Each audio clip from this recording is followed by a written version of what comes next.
Welcome back to the Gut Check Project. I'm your host, Ken Brown, and today we have a special guest host, and his name is Lucas Brown. He's helping out, filling in for Eric today. Lucas, why don't you go ahead and introduce yourself? Tell everybody about you. Hi guys, my name's Lucas Brown. I'm Dr. Kenneth Brown's son. I play tennis at the University of Texas at Austin, and I'm also studying aerospace engineering. So that's my little summary of me. If you want to learn more about him, we had a really good podcast. He was actually the co-host and the guest of the last podcast. So, Yes. all right, buddy. Today, before we begin, I do want to say this. We have to shout out to our sponsor. Our sponsor is Atrantil Pro. Atrantil Pro is a polyphenol blend with spore biotics. It is a physician-only line, but you can get this at my website at kbmdhealth.com. Why do you even care about having polyphenols and spore biotics, Lucas? It's really good for your gut microbiome. It's the craze right now to have a healthy gut microbiome, and this thing will fix you right up. Yes, this thing will fix you right up. If your gut microbiome is sick, you'll be sick. If your gut microbiome gets old, you'll get old. So feed your gut microbiome what it wants. Polyphenols and spore biotics, which actually survive all the way to where your microbiome lives, which is the colon. Traditional probiotics actually don't make it there. Kind of wasting your money on those. But all right, so Christmas just happened. Yes. We're heading into January, and every year in January, my patients come to me, and people always want to talk about New Year's resolutions. They always want to correct behaviors, or they want to change things that they're doing, maybe even substances that they're actually taking, possibly alcohol, possibly drugs. So what I want to talk about today is addiction, specifically the science of addiction. So whether you're struggling with a substance, can't stop doom scrolling, or if you're addicted to social media and just want to understand other aspects of human behavior, this podcast is for you. So we're going to break this down into the neuroscience and why maybe willpower sometimes isn't enough, and ultimately give a practical toolkit to possibly help with some addictive behaviors. So, first question is, what is addiction? What is addiction? Well, I'll give my rendition of it, I All guess, right. real quick. So I'd say I would think addiction is just any kind of repetitive behavior that one can't find a loop out of. And addiction typically has a negative connotation, so I wouldn't say people are addicted to doing good things, although people can be, but usually addiction is more of the negative connotation of substance abuse or doom scrolling or addicted to things that typically aren't improving your health. So, there's complex medical diagnoses of addiction, but the way that I talk about it with my patients is, does it have you or do you have it? Hmm. In other words, in the most simplest terms, if a behavior, whether it's drinking, drugs, gaming, eating, social media, is driving your actions and you rely on it to cope, it has you. Hmm. So you can look at the medical definition of what addiction is, and there's a whole specialty of addiction medicine, very, very specific. But I'm a simple country butt doctor, as we know, so I have to dumb everything down to that. So does it have you or do you have it? And a lot of times people look at addiction as a moral failing or a lack of character, a lack of willpower, but a massive shift happens when you realize that addiction isn't the problem, it's a solution. What do you mean by addiction's a solution? So this is the thing, why do we become addicted? Huh. And it's a problematic solution to a deeper issue. Nobody wakes up and decides that they actually want to destroy their lives or be controlled by some behavior or substance.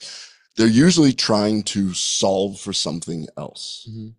They're using this as a coping mechanism. They're solving for stress, trauma, or emotional pain.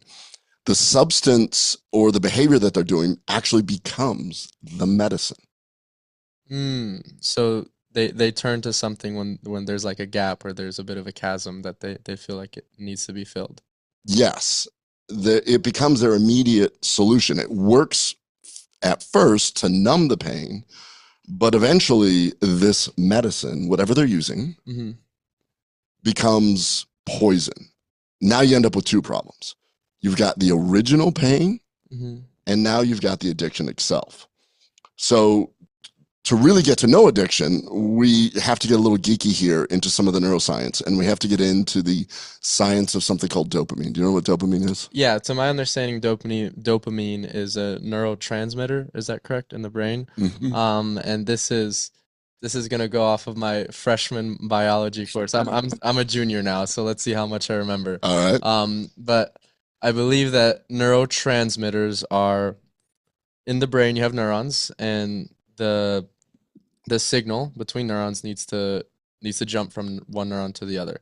And then there's a space in between. Is it called the synapse? Yes, Okay. synapse. So to be able to jump the synapse, you need to kind of dump neurotransmitters from one neuron to the other to be able to facilitate that I guess I don't know if current is the right word, but that um electrical impulse from one neuron to the other.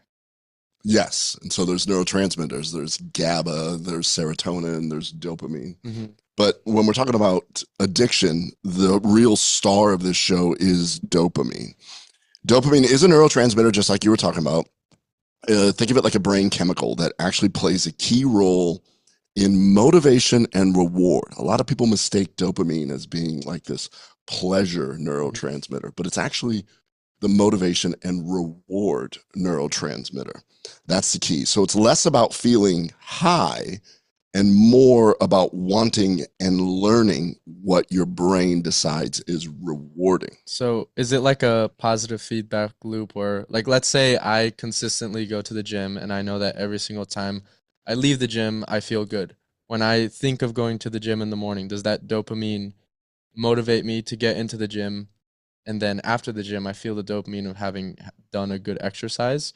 Like, does the reward kind of foster me having the motivation for the thing in the first place, if that makes sense? Yes, exactly. Okay. So where does addiction come into this? So there's a very specific brain pathway, and it's often called the reward system. Uh-huh.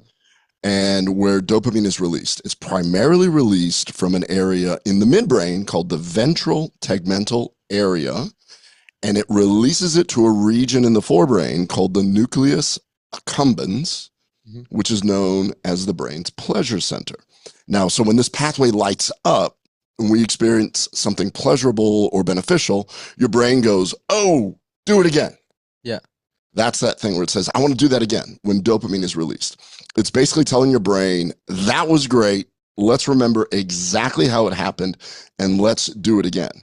If you stop and think about it from an evolutionary standpoint, that's exactly how we evolved. Mm-hmm. You remembered something because it was pleasurable. So like you remembered where the food was. So it's let's go back and do this. So it's the motivation to get up and go do it. So when you're in your analogy, when you're talking about working out, it's the motivation to go work out. Mm-hmm. And you do this and your brain goes, I felt better Mm-hmm. after I got done working out. So the dopamine pushes you to go do it, and then you feel better, and your brain goes, oh, I remember that. And so that comes from the ventral tegmental area to the nucleus accumbens. And that's the dopamine helps solidify these memories. But it's more like a kind of what came first, the chicken or the egg. Like if I'm doing something novel that I haven't done before, perhaps I might not have like a motivation to do it, but it's like presented to me like I don't know, the first time someone goes to the gym, or maybe in an unfortunate case, like the first time someone takes like a drug that's not too good for them. Maybe they're not motivated at the beginning, but once that reward gets hit, it responds by saying, okay, now we have like the motivation to continue this. Yeah. So in normal day-to-day life, you're learning something, you try to do something, and you succeed at something, even a little bit. It's a little bit of a dopamine hit that your brain goes, oh, we accomplished this, whatever it is. Even you as an athlete. All right, let's go ahead and talk about you as a tennis player. Mm-hmm. So you're playing a tennis match and you win the tennis match, or something happens. You get a little dopamine hit, and then your brain remembers that. And you're like, well, I remember that, I don't know, give me an example that when you start working out again the next week after you win a match. Yeah. I mean, I guess a good example would just be like people who are very competitive, like I'm actually reading the book by Rafa right now, Rafa's book. And and I think this is something that a lot of athletes can attest to, is that that feeling of winning feels very good. I can attest to it. When you win a big match, you feel proud of yourself. You feel very accomplished. But that's kind of another kind of question I had was, it's when you talk about like these dopamine hits, it's not like a dopamine IV where it's like constantly dripping. It's like it's like a button where it's like a jolt, and then I mean inevitably it goes away, and I guess that's where the addiction comes in, is it's you reach out for it again because it's not like it's not always there in the background.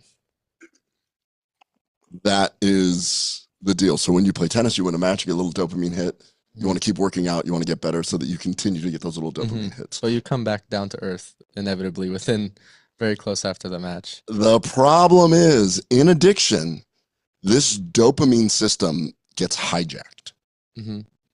So addictive substances and behaviors hijack this natural reward system. So you're discussing that from winning a match, which is a natural reward system. But anything that can become addictive can trigger way more dopamine and way more intense feelings of do it again, remember that. In other words, it's too much. So you have an unrealistic dumping of dopamine. So you actually overload the brain's circuits. And over time, your brain starts to prioritize these substances or behaviors above everything else. That's where the addiction comes in. So are these like are the dopamine pathways selective in the sense, like, let's say I have a person, we'll call him Joe, and he has an ice bath and he takes, I don't know, maybe he has heroin on the other hand, like a drug. And he notices that after the ice bath, he feels the same high as he does after heroin.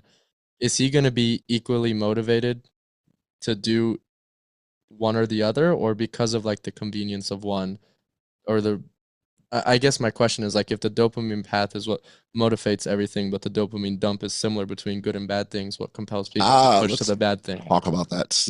You actually brought up one of the few things that actually can create a dopamine dump equivalent to. So like, I remember listening to a podcast on ice baths, and ice baths can release a significant amount of dopamine. And when you look at the amount of dopamine that's released with the different things, like let's just say that ice bath is 100, cocaine is like 200, methamphetamine is like 1,000. Yeah. So like there's ways of releasing significant amounts of dopamine. But that's the funny thing is, like, you know, I feel good after an ice bath, but ice baths still suck. I'm not like jumping up and down waiting for my next ice bath, you know? Nobody is.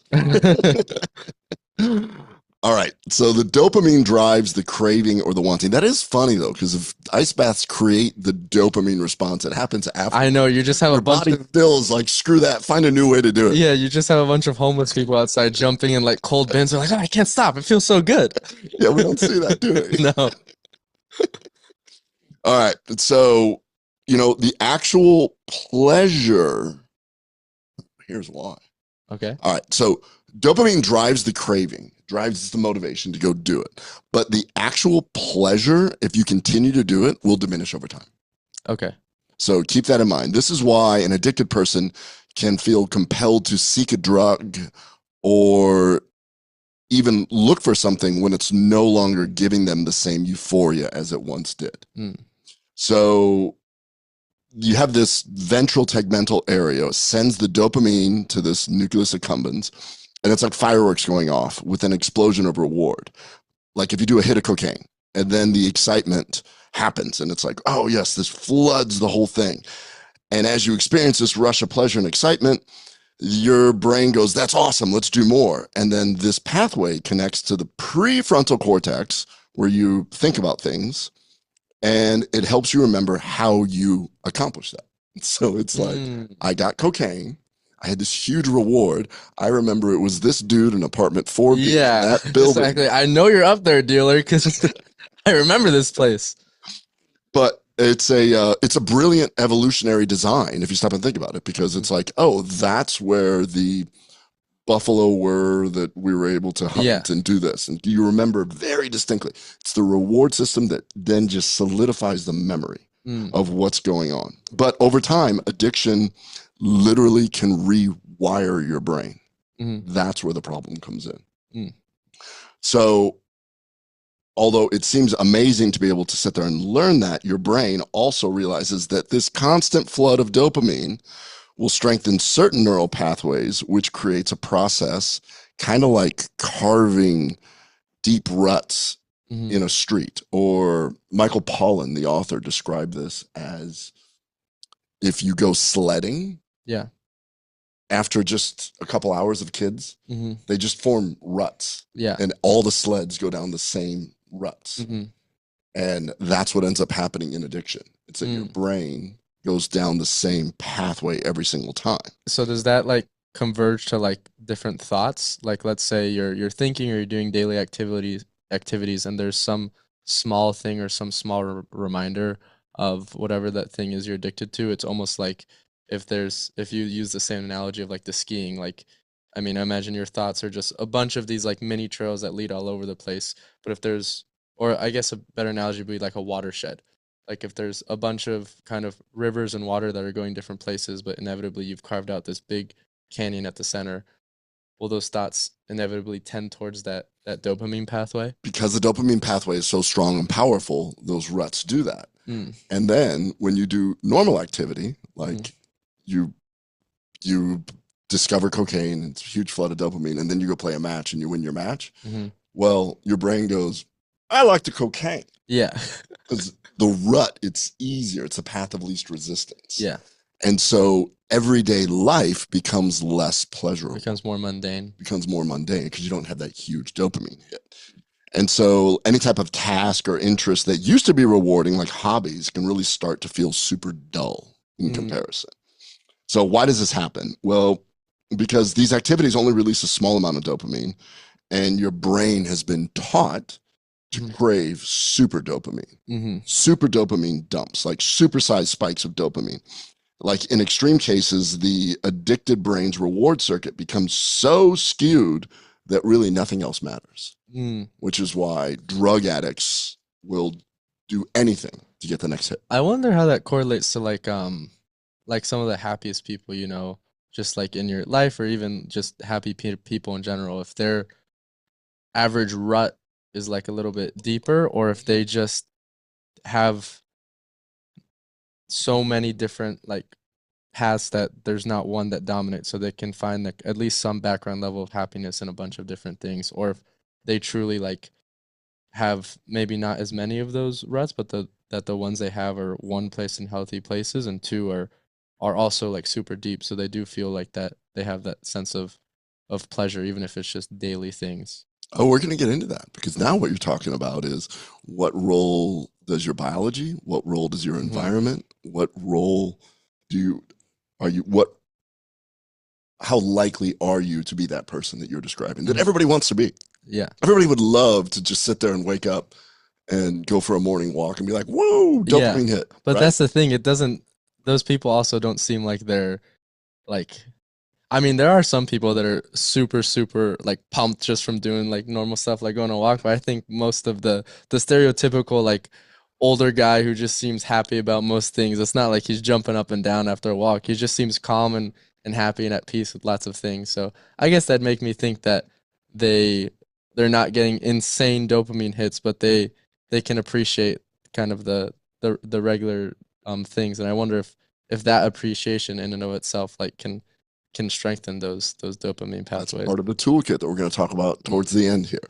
Oh. The problem is that with addiction, when this starts to happen, this super huge dopamine dump, there's a cycle of tolerance, dependence, and Mm. then withdrawal, Mm. which can actually develop. So basically, whenever you have repeated exposure to an addictive substance or activity, the brain becomes less sensitive to it. Mhm. So your brain realizes this ain't natural. I should not be dumping this much dopamine. Mhm. And so when that happens, the initial dose or experience no longer gives like the exact same thrill, and you start to develop this tolerance, which is why when people have opioid addiction, they need more and more and more opioids. Oh, so that's curious. So that tolerance is your body's way of trying to get you off the thing is kind of what you're insinuating. Well, what I'm saying is it means that you need a larger amount or a more intense experience to achieve it because the brain is striving for homeostasis or it's striving for balance. Mm. It'll actually not allow you to release as much dopamine or even shut off the dopamine receptors altogether to try and find some sort of balance that's there. So when you're bombarding these dopamine receptors, it'll actually downregulate the whole reward system.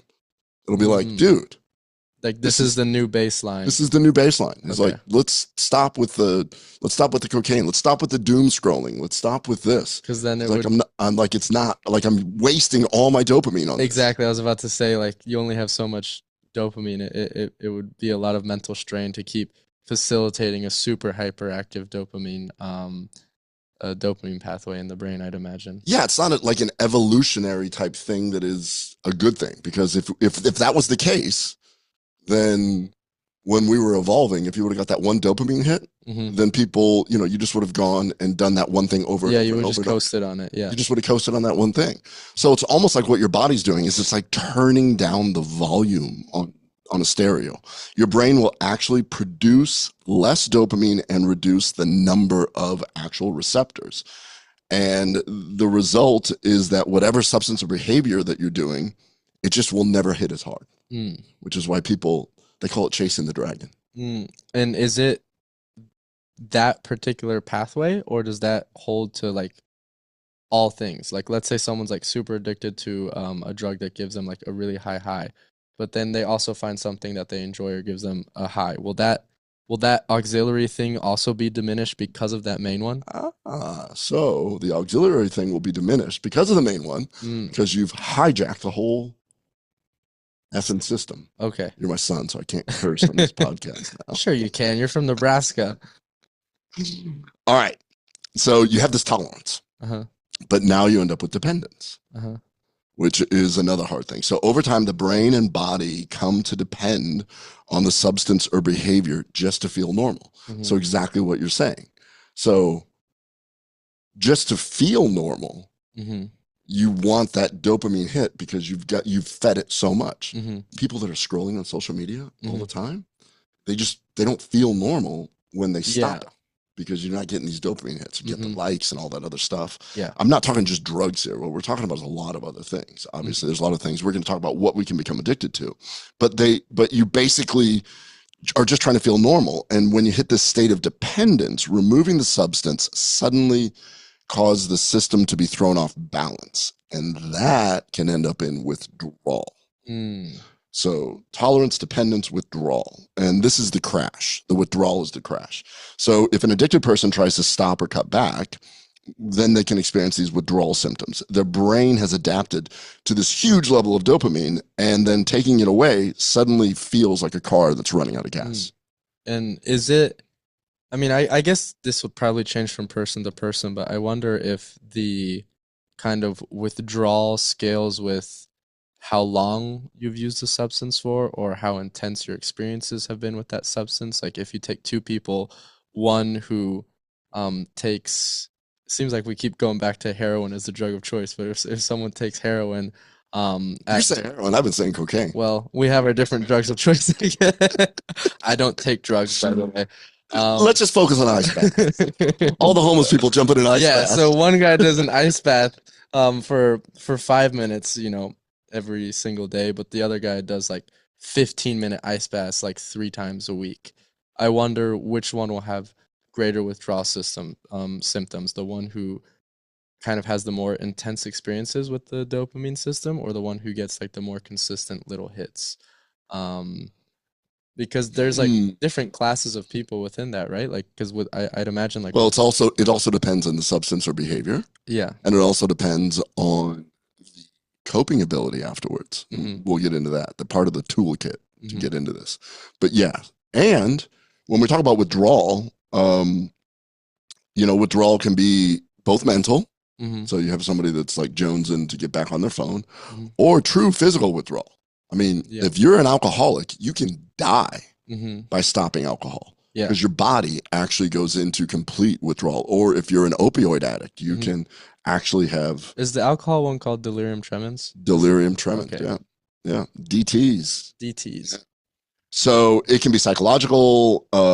What people don't realize is that the psychological aspect of withdrawal actually can be, anxiety, depression, irritability, all the stuff they don't even realize is even going on. But that's actually what's happening. So essentially, it's your brain's reward system is now understimulated and it reacts with distress. Basically, your brain is throwing a temper tantrum. Mm. It's like a little 3-year-old stomping up and down, going, "I want more of this. Why Yeah. did you take that away from me? I want to play with this thing some more." Which is probably what's actually going on in the brains of those toddlers is the same dopamine path. They're seeing everything in the world and they actually see the dopamine hit and they're like, I want that. I want that. Everything else is unimportant except this one thing. And then they throw a tantrum. This is true. Yeah, I never thought about it like that. Yeah. The 3-year-old is just a. That's probably like actually I'd imagine like a super important because it seems like the way we're describing dopamine is it's almost like a compass for your brain in terms of like what to pursue and what not. I guess not what not to pursue, but what to pursue. And probably like when a child is developing, like those early pathways they establish can might lay a foundation for some stuff later on. Like if they are guided in their compass, their dopamine compass points them in a healthy direction, and then another person's dopamine compass puts them in an unhealthy direction. It might set like the initial foundation for some of those tracks that then kind of pop up later in life. Well, I'll hint at it because we'll talk about it in a little bit. Uh-huh. But that's where trauma comes in as a child. Mm. If you have trauma as a child, you can actually mess up your whole reward system, which predisposes you to addiction. I see. So yes, what you're talking about is that. I don't think every 3-year-old that has a tantrum you have to worry about. Be like, Yeah. oh no, my child's gonna be a crack addict. All he's gonna do is play with Hello Kitty for the rest of his life. All right. So we talked about the cycle of addiction, tolerance, and withdrawal. And this cycle makes quitting extremely hard. And the discomfort of doing this drives people back to the addicted source for relief. Remember when I said that it's the medicine for the underlying cause? Yeah. This is what ends up happening. So understanding the cycle of tolerance, dependence, withdrawal is key to breaking free. And it explains why sometimes willpower isn't always enough. You're battling your brain's adapted chemistry. You've effed up the whole system. And when you look at somebody and, you just think they don't have the willpower, could just be that they've got some dopamine stuff that's off in them. Now, the good news is that if you can actually endure and to manage the withdrawal phase or get support in helping with that, like tapering back when it comes to alcohol and drugs, the brain can slowly recalibrate those dopamine receptors. And the brain will allow these receptors to bounce back in number and actually be restored. So not all is lost. Not all is lost. Now, this podcast isn't long enough to talk about all the types of addictions that are out there. But to name a few, of course, there's social media, pornography, gambling, alcohol, drugs, food, even exercise and good behaviors can all become addictive. So for this particular podcast, I wanted to focus on two things that I get asked by my patients all the time. Okay. The two most common things in January that my patients are going to talk to me about are alcohol and food. Those are the New Year's resolutions for many, many people. Yeah. And, as a gastroenterologist, I do deal with liver problems. So we do end up talking about alcohol a lot. And of course, issues with food. So let's jump into the most socially accepted drug known as alcohol. Yes. I guess some would consider coffee to be a socially accepted drug. But caffeine is not one of those things that I even want to touch because I live in a glass house there. So yes, coffee has, what does coffee have in it, Lucas? Polyphenols. Polyphenols. There we go. I passed test 1. Yes. All right. The reason why alcohol is so addictive is that it's very unique as a drug. A lot of people don't realize this, that it works on multiple neurotransmitters. It can actually boost dopamine. So you actually get that dopamine hit. Yeah. But at the exact same time, that's the reward pathway. It can affect a system called the GABA system. And GABA is it's like the traffic cop. So you have dopamine going, yeah, I love this. Mhm. And it's one of the few things that is a traffic cop that sort of controls the amount of anxiety and does it. It's a calming It's a neurotransmitter also. It's a neurotransmitter. So is it like two rams butting heads? Like if you have a bunch of dopamine and then the GABA comes in and it like kind of stops it and it just butts its head with it, or does it do like a completely like separate pathway on its own? Like is there direct interaction between those neurotransmitters? That is great. They do not butt heads. Okay. The dopamine gets, this is what makes alcohol so unique. The dopamine gets released, which was like, yeah, let's get out there and go do something. And then the GABA is the social lubricant. So you're in college. I think you've been around a few people that have drank before. I have. That's the social lubricant. So now you've got the reward motivation thing going on and the social lubricant, which is the GABA, which decreases your anxiety. And that is the dangerous combination of, oh, let's go talk to that chick over there. So it excites, so the dopamine excites different parts of your brain while the GABA P kind of downregulates other parts? Downregulates the part that says, I'm anxious, I don't want to do this, which is why alcohol is used so much socially, because it gets people to loosen up. Oh, so and it motivates them and it loosens them up. I see. It's an incredible drug. Yeah, so they're not, it's not like the dopamine's coming along and the GABA is like being like, hold on, buddy, like stop. Dopamine's going to go through wherever it goes, and GABA is going to be kind of all over in the background, just telling all the other transmitters, particularly, all the other neurons in synaptic junctions, particularly the ones in parts of the brain dealing with stress and anxiety. It tells those to calm down a little bit and chill out. So you have like those two systems working at the same time. Yeah, so it's like a multifaceted ability that alcohol reinforces this for many people, which is why it's so socially acceptable, which is why people love it. And many people start drinking socially just to unwind, but over time, that's where the unwind, relaxing part of it comes in. So, and also, I remember I listened to a podcast on this. Like 20% of people, they get a bigger dopamine response than a GABA response. Okay. So like certain people drink a glass of wine and they just, yeah. Other people, like I think Stephen King is notorious, you know, the author? Yeah. He would just get butt drunk and write books. Really? Yeah. I know he would smoke. I know he'd smoke and drink like crazy. And I think he even did a little coke, but no. Probably shouldn't just throw it out there. I know. It's like Stephen King's like, hold on, that's not true. I did the first two, but the third one's a little bit of a stretch. I don't know, but there is a subset of people, and I'm one of them. Like if I have a drink, I have like creativity, I have energy, I just feel great. I don't have any type of that. So I have a more dopaminergic response than GABAergic response. Other people that like, oh, I have 2 drinks, I just want to go to bed, that's GABAergic and less dopaminergic. Which one's more addictive? The former? Anything with dopamine is going to be more addictive.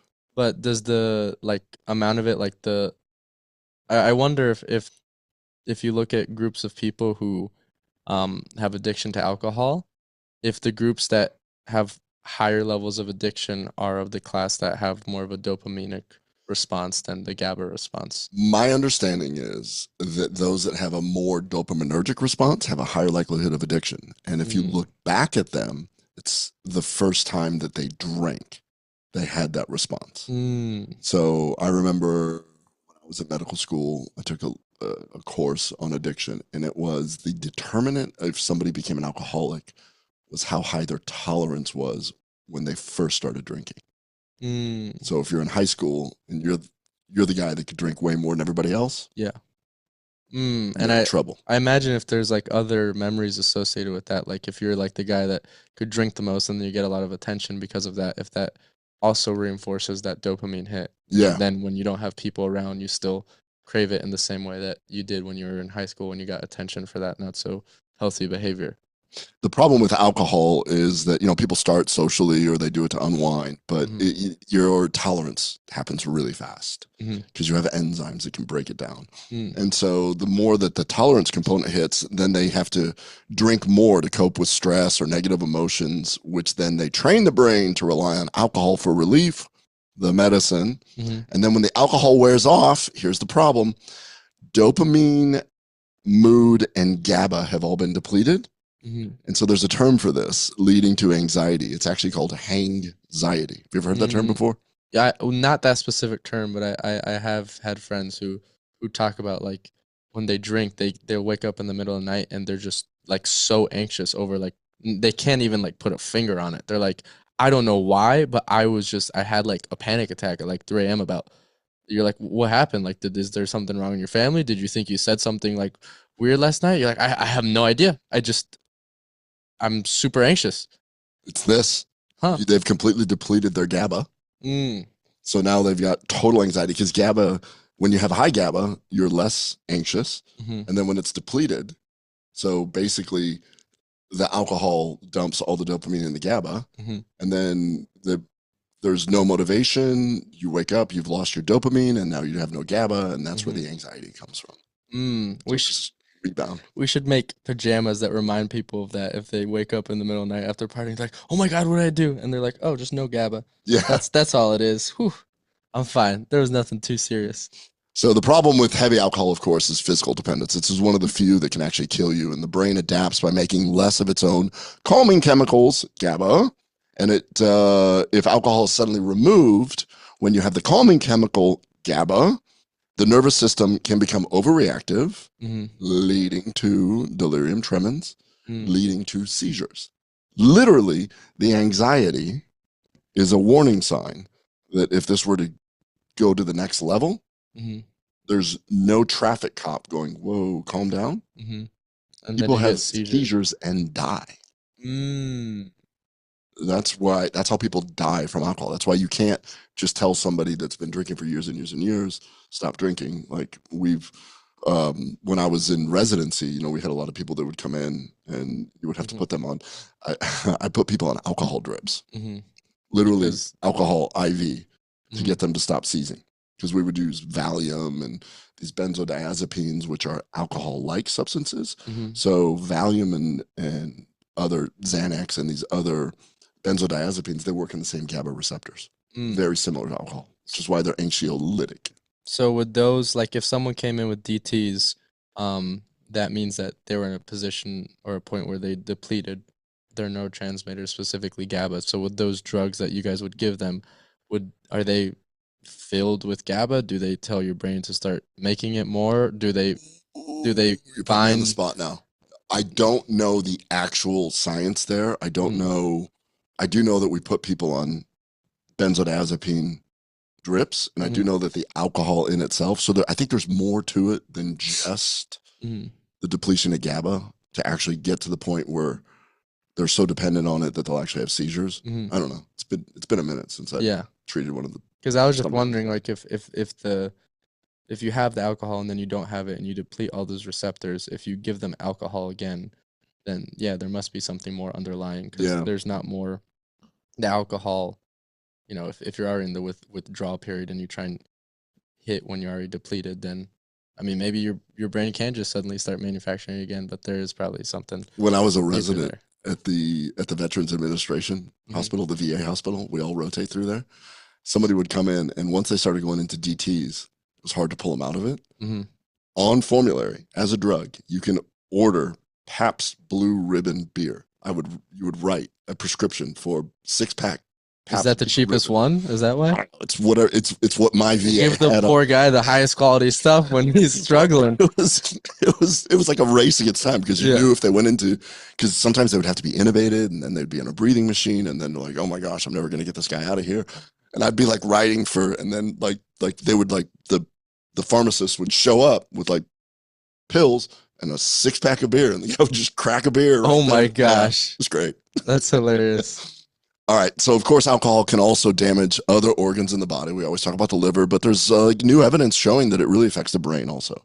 So alcohol, I'm just bringing it up because it's the most socially accepted thing, but the damage it causes. And I find it very interesting now because your generation, contrary to some of the stories you've been telling me recently about college, but at least when you look at the data, your generation is drinking less than my generation did. You seem to be more educated about it. Are we turning to other stuff more like vaping? I think so. I think that there's THC infused beverages now, and I think that Yeah, there's, because there's a lot of people, like I see them at parties, they pull out like different cartridges and they do that stuff. Like I wonder if I wonder if you're giving us too much credit, I guess, for being more educated because I wonder if you look at like trends across all generations, if even if like the level of how much they smoke or how much they do alcohol changes, if the rate of some level of substance use stays consistent Mhm. across time. It just kind of changes hands like a merry-go-round. Yeah, that makes sense. I mean, I guess the thing about alcohol is it's got this little sneaky double whammy. It can cause both physical dependence and a strong psychological habit. And of course, society accepts it, and alcohol can mask very serious issues. Mm, So that's alcohol. hmm So tricky. Yeah. And now let's talk about food. hmm So food is really interesting because I just saw this episode on Joe Rogan on his podcast where Jelly Roll, Yeah, the country singer. the country singer, Uh-huh. Jelly Roll came on, and it's a really good podcast because he was 500 pounds. Really? Yeah, I did not know he was that big, and he's down to like 270 pounds now. Holy cow. Yeah, That's insane. it's insane, and that's the sole reason why he went on, was to talk about it. It's a super emotional podcast because he cried like 5 times on it. Really? Yeah, or 5 times, maybe 3 times. I shouldn't say 5 times, I but know like, Jelly Roll's like, I'm not that like crybaby. well, no, but it's really good because the way he was talking about it, you're just like, oh my God, the guy was literally addicted to food. hmm And he says this, like he had to go, and he actually like had a psychologist that he like went into the woods and have his phone and like worked deep therapy and all this other stuff.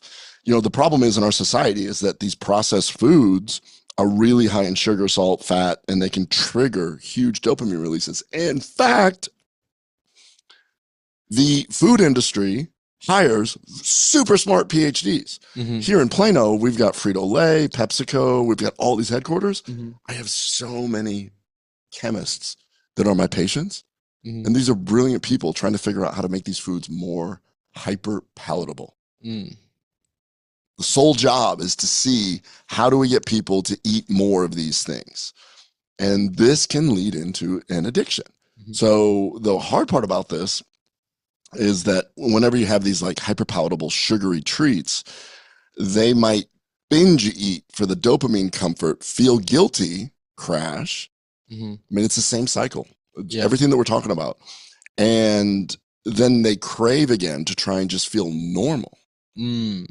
So when you sit there and go, oh, well, they don't have willpower. So they use the fix as the fix to the fix. Yes, but it's the same thing with every single type of addiction.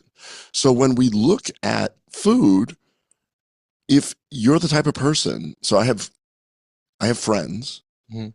that physician friends that are very smart, that have battled their weight, and they've got closets, and I mean closets of, this is when I'm 250 pounds, Mhm. this is when I'm 190 pounds, Mhm. this is when I'm 300 pounds. Like Just, pictures of themselves, you well, mean? no, literally whole outfits where they Oh. know that they've done this their entire life, Oh. and they'll lose weight, have to buy new wardrobe, and then gain the weight and go back Mhm. to the original clothes.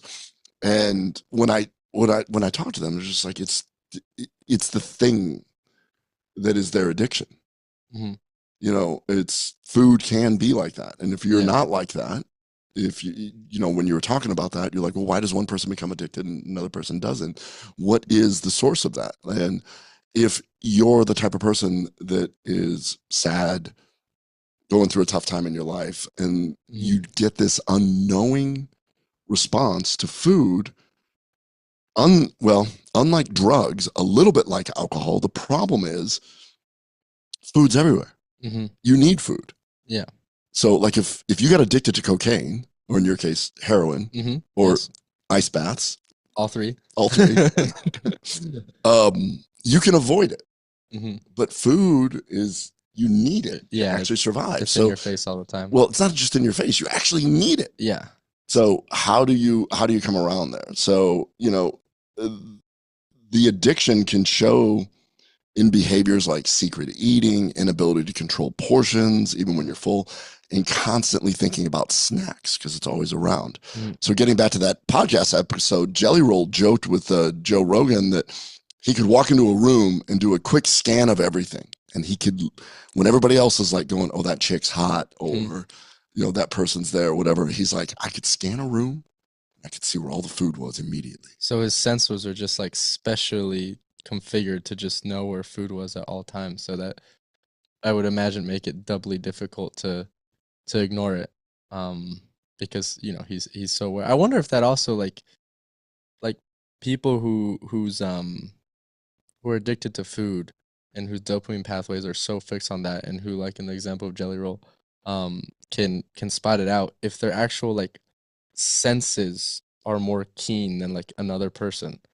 Like if Jelly Roll's at that point of his life, if his sense of smell for food, or the this the kind of response, and like would he start salivating like at a more rapid rate than like an average person if they smell like something really delicious, like if it fixes your physiology around the food such that you respond quicker. Well, just get back to the dopamine aspect. If the dopamine is released from the VTA to the nucleus accumbens, which goes to the prefrontal cortex, the sight of food has already grooved that path into a memory.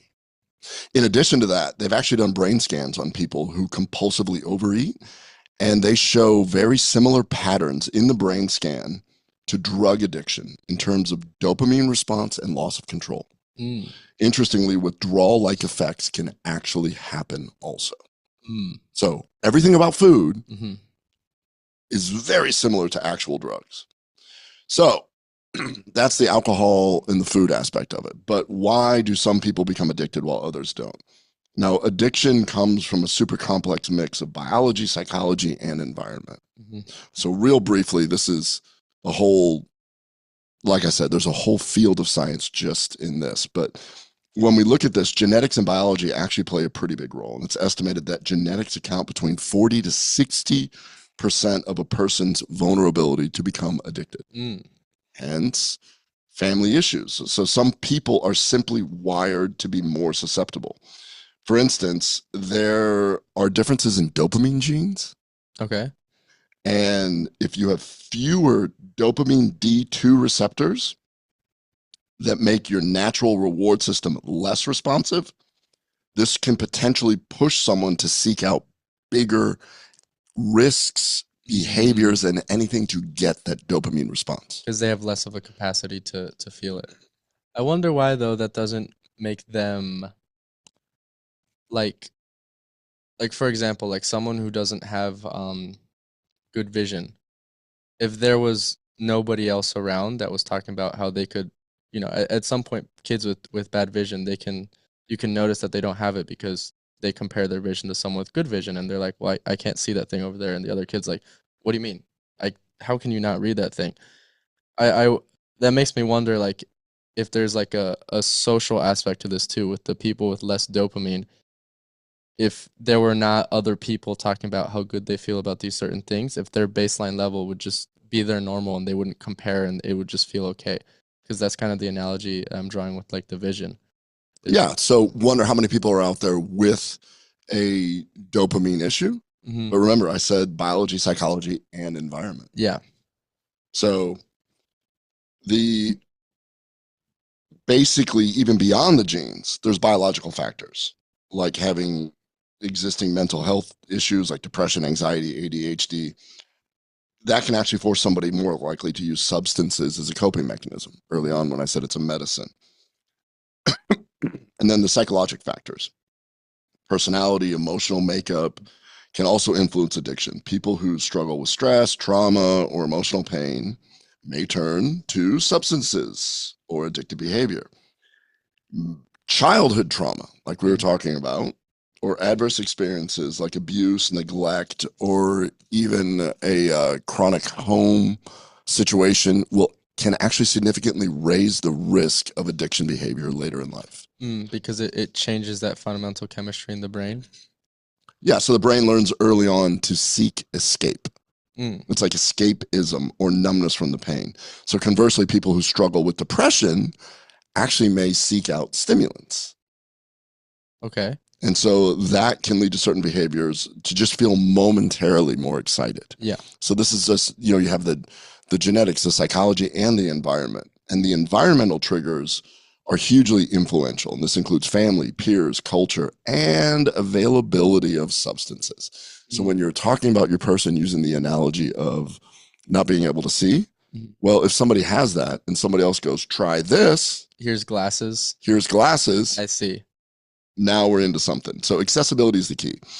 And of course, there's life circumstances like chronic stress, unemployment, lack of meaningful activity, lack of purpose. All these things can push people into a little situation where addictive behavior becomes really, really easy. Yeah. And just being aware of that is key. Mm-hmm. Are you familiar with that rat park study that was done? They always refer to that. Wait, can I think I watched a YouTube video on it. Right. Can I give what I think about it and you correct me if I'm wrong? Well, I don't know a whole lot about it. You probably know more about it than I do. I'm pretty sure that this guy did this huge study on rats where he was like super, I think there's a few of them, but the one I'm recalling is that he made like this massive rat city where pretty much everything was taken care of for the rats, where they had like food in ample amounts, where they had all these different things. And it was essentially this thing on captivity where they displayed these really weird behaviors when they were set up like this utopia of sorts. And it was like really weird behaviors. Like some of the males would like suddenly like turn like homosexual, or there would be like certain like packs and all this different stuff where like they couldn't stabilize a rat. I know which one you're talking about. Completely different from the one that I'm referring to. Wrong YouTube video. Wrong YouTube video. The one that I'm referring to was actually a study where they had isolated rats and they gave them the option of cocaine or food, and the rats chose cocaine. And they didn't turn homosexual? They did not turn homosexual. They chose the cocaine over the food, and that was the initial study. But then they did a rat park where they allowed the rats to socialize, be in a park together. They call it rat park. Yeah. And they had cocaine and they had food. They quit doing cocaine. Oh. They were happy. Nice. They didn't need to do that. That actually happened also. There was a study that they looked at that where soldiers that came back from Vietnam that were addicted to drugs. When they were in Vietnam, they did drugs. When they came back here, they didn't do drugs. So addictive behavior environment plays a huge role. The whole point of that is an environment plays a huge, giant role. All right. So that's the background of addiction and the neuroscience of addiction. Now let's look at developing a toolkit for recovery. All right. Let's develop it. All right. So we understand what the problem is. So how do we fix it? Well, the first thing is to look at this little badass neurotransmitter called dopamine. People talk about doing what's called a dopamine fast. Ooh. Yeah. Is that like you go into like the wilderness all by yourself with no clothes on? Nope. It's none of that. You got gay rats and you're trying to get naked now. Oops. Essentially, you have to give your brain a break to reset that volume knob. Okay. That's the dopamine fast. So you got to tell your brain, hey, we're not going to have dopamine here. Try stopping whatever behavior or substance that you're doing for a certain amount of time. And studies have shown that a 30-day fast from whatever behavior allows your brain to completely reset back to normal. The dopamine fast. Remember when we talked about how the brain turns down the volume? This gets your brain to go, okay, I see that you're not trying to hijack my system anymore. Let's get back to normal. Now, the warning here is in the beginning, it's going to suck. Yeah. Your life will actually feel way worse. And this is normal. Knowing it is normal. Ice baths suck. Yeah. Knowing it is normal that it's going to suck. So this is part of it. Your medicine is gone and the receptors are down. And you really just have to push through this boredom, push through the anxiety, and let these receptors grow back. Number two is you actually have to build up what's called distress tolerance. We live in this culture of instant relief. And if we feel bad, we go to our phone, start scrolling, or we eat, or we go grab a drink. It's almost like you have to learn how to feel bad without fixing it immediately. Yeah. Basically, sit with your shitty feelings. Go, okay, this sucks. I'm aware that it sucks. I know why it sucks. I know that my neurotransmitters are yelling at me, but I'm in charge of my brain. So when your friend wakes up with anxiety at 3 a.m., just walk in and be like, it sucks. It's because your GABA's depleted. It's because your dopamine's depleted.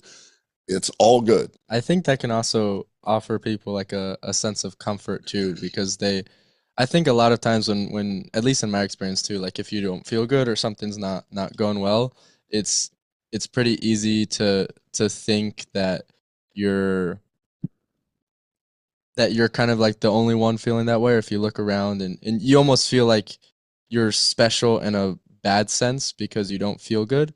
But I think it can actually be a little bit more comforting when you realize sometimes that it's just it's totally normal. Like people don't feel good all the time, and especially if you're coming back from like addiction, like it's just part of the process. And if you know kind of like the underlying stuff in your body of what's going on to motivate that, it can help you think like it's totally normal. I'm not special because I feel this way. This is actually expected, and other people before me have done the same, and I'll be able to get through it too. But I think that can kind of help people get through stuff when they recognize that they're not like it's not some crazy thing that's happening to them because they're wrong or something's wrong with them. It's just how it goes and it's what's expected.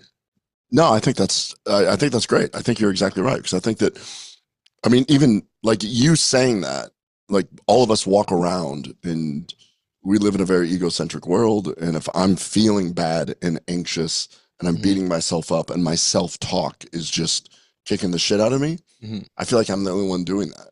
Hmm. Chances are about every third person I pass in the street's probably in the same boat. Yeah, and that's also why it seems so comforting when you hear these like super high level athletes talk about how they get nervous too. It's like, what? Yeah. You do too? I thought you just go out there and dunk on people's heads like no problem, but everybody feels it. Even the highest performers, they feel those same levels of anxiety or stress. They realize it's normal, so they don't put too much weight or emphasis on it. Where I think other people they get nervous about being nervous and they get anxious about being anxious, but those people that recognize that it's just normal and part of experience and especially part of their job if they're doing being elite performers, there's only like that one stage which is the initial recognition, and then they just kind of sit with it and keep going rather than internalizing it and letting it snowball because they keep thinking, why am I anxious, what's going on, and trying to find some root cause. Like sometimes it doesn't need to, I mean, typically there is in those performance situations there is a root cause, but there doesn't always need to be in your brain like a reason. It can just be Ah, chemistry in your brain doing weird stuff. we will get into that, otherwise known as mindfulness. What? Yes. All right. So there's another technique also. If you are addicted to food, if you want to cook it really bad, there's something called urge surfing. So, we talked about the dopamine fast. Now we're going to talk about urge surfing. When you have a craving, like let's say you're just dying for that cookie, don't fight it, Mm-hmm. ride it like a wave. Because as it turns out, the brain cannot actually sustain the craving for very long, Mm. no matter what. So it will actually peak and then crash back down.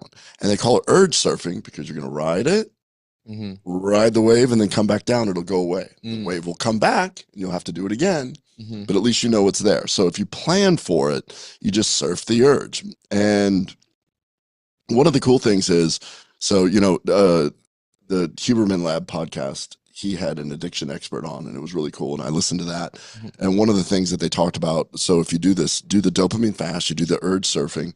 One more thing that I really liked is he called this an emotional weather forecast. And what they talked about is you can do several really simple things every single day. And the more I think about it, I've been doing this lately, the more I think about it is it isn't just if you have addiction or anything like that.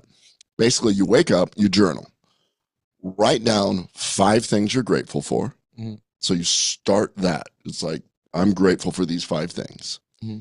Put your plan for the day, Mm-hmm. what you're going to do. I'm going to work out, go to work. I'm going to do these colonoscopies. I'm going to end up with a Zoom. And then you do your plan for potential triggers. That's the forecast. Mm. So if you know that you are going to binge eat, Mm-hmm. you put these triggers down. Write down 3 things that might trigger you. Is it stress? Is it a specific person? Is it a potential meeting? You can prepare for this. And I thought this was really cool. So this moves you from reacting to life Mm-hmm. to preparing for it, Mm. which I thought was super cool. Yeah. Because one of the things is a lot of people are fighting whatever addiction they have, Mm-hmm. and they're just trying to do this through willpower. And now we know that it's beyond, well, it's not beyond willpower, but we Mm-hmm. do know that there's neurotransmitters involved. Mm-hmm. We do know that you can actually reset these neurotransmitters, and you can have certain techniques to actually try and help with this. Now, the fourth thing, which is what you're getting at when you were just talking about this, about thinking about things, is actually looking at mindfulness. Mm-hmm. And the person on Dr. Huberman's podcast was actually talking about non-sleep deep rest. Mm-hmm. Have you heard of that? Non-sleep deep rest. It's also known as yoga nidra. Okay. It's essentially meditation, Mm-hmm. but it's a very specific mindfulness meditation where you go through and you visualize each part of your body. He describes it as your body goes to sleep, but your mind doesn't. Mm-hmm. I've tried it a bunch of times. I tried it in the sauna. Your body goes to sleep? Well, yes, you get so relaxed, your body goes to sleep, but your mind doesn't. It lowers your cortisol and actually repletes your dopamine reserves. Mm. So it's a very effective way to try and take control of all that. But it's just a form of meditation. It's a visualization. We actually did it in the car after church. We did? Yeah. When we sat there and we had, you said you want to take a quick nap. Oh yeah. That was non-sleep deep rest. Mm. I do a lot of non-sleep deep rest then. I love naps. Well, I mean, like it's actually mindfulness meditation. Yeah. But anyways, I the beauty of it is that there's correlations of how it lowers cortisol and actually repletes dopamine, which is cool. Yeah. What were you gonna say? Well, I wonder sometimes too, like I think sometimes something that stumps a lot of people from doing these mindfulness stuff is that it seems like you have to do a certain technique or some sequence of breathing or some special thing, but I wonder if there's literature that looks at like really unsexy mindfulness things, like literally just sitting down and staring at a wall for 10 minutes, and if the breathing exercise actually makes like that big of a marked difference compared to the other thing. Because I think sometimes it can get almost a little annoying to sit down and be like, all right, I gotta do my breathing routine, and it always like seems like it's more frustrating or annoying than it actually ends up being, and you always feel good afterwards, but it's kind of that impulse to take that initial step to do it. I wonder if mindfulness can literally just be as simple as that, just looking at a wall for 10 minutes or just staring up at the sky for a little bit or something like that. Like I wonder if it can be a little less sexy and still have pretty much comparable results to. So I through Baby Bathwater, I know some people that have a company called the Flow Research Collective, where how to drop into flow. Mm-hmm. So these are PhDs that they do this, and they actually describe that exact same thing, that you just have to look at a blank wall. Mm-hmm. Don't think of anything, don't do anything, just stare at a blank wall. Your brain will reset. You don't have to do any of that stuff. So anything to just get out of your own way. Mm-hmm. I think a lot of the mindfulness techniques are to get you to not think about something else. Mm-hmm. But if you're capable of just staring at a blank wall, that helps also. Yeah. So, and then of course, if you're going to try and do all these other things, you got to fill the void. Mm-hmm. So if whatever it is that you're doing, you got to prepare to fill these voids. So you can't just remove an addiction and sit on the couch. Because then you're going to keep, you have to, that's where like the tactician sort of stuff comes in that you were talking about, where it's like, hey, during this time, I know I get particularly hungry, or I know I get this craving when I'm around this setting. So during that time, I'm going to choose to put on a podcast, or I'm going to choose to read, or I'm going to choose to exercise or go on a walk, or exercise, walk. And then one of the biggest things that gets missed, and there's some new evidence showing that addiction actually can come from a lack of connection. Social bonding is huge. Mm-hmm. And this is why I think pickleball has become so popular, or, you know, Hydrox, where it used to be CrossFit. Now it's Hydrox.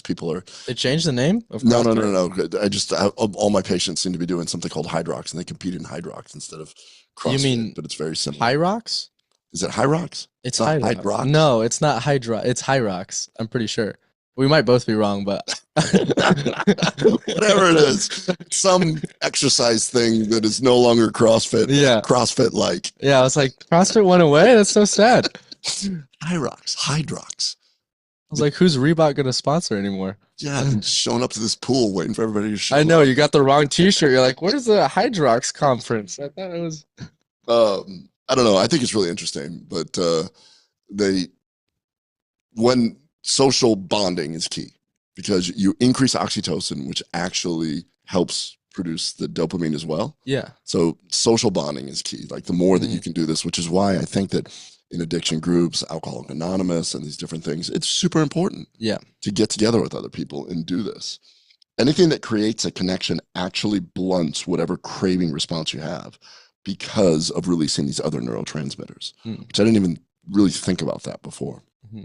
And when people are, just like you were saying, you're walking around beating yourself up, Hmm. the best thing you can do is share your experience with somebody. Yeah, and I saw this it scrolled on my feed. I thought it was super interesting where there was this researcher, um I think it was early 2000s, where he looked at two groups of people. One group of people who tended to um externalize their thoughts, so the sort of person that like talks to themselves or even like sings out loud or that sort of stuff.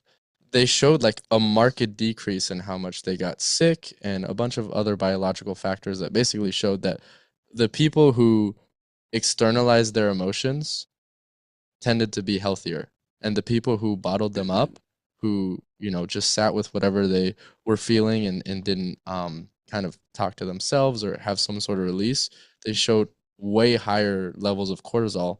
And what the researcher was arguing was that that higher level of background cortisol was what made them unhealthier and changed these biological factors, and that the people who were actually able to externalize their emotions, their cortisol level dropped, and so they were able to be healthier because they didn't have that chronic stress in their body. That's interesting because remember when I just said that addiction comes from a lack of connection? Hmm.